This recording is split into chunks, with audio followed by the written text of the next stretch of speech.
پشتی نهیوان جه شر آزاد کرنا باجر موصل لدوماهی او باجر جبن دست گروپا تیرورسیا داعش هاتا درینان و جلای سپای عراقی و هاتا کنترل کرن.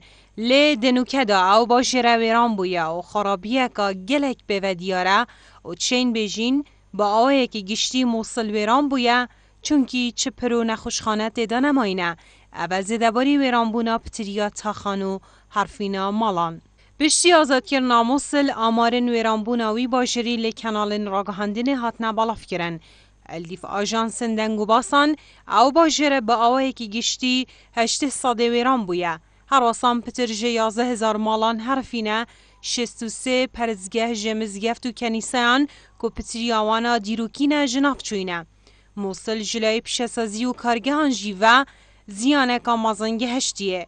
دیدم شریدا 212 کارگه و ورشان جناف چوینه جلای ساخلمی جیوه جه کما 10 نخوشخانان نه به تمامی ویران بوینه اوه جبلی ویران بونا 76 بنگهن ساخلمی جه کما 98 بنگهان.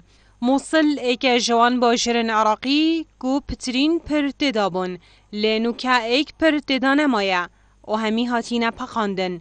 دناف باجر موصل دا 308 خاندنگه حرفینه و بخاندنه بمفانه. هرواسان آکنجین موصل دنو کدا تو شیاری شاکیمیا کاره ببوینه چونکی چارویزگهن کاره بج کار کفتینه و زیانه کامازن گهشتی اوان.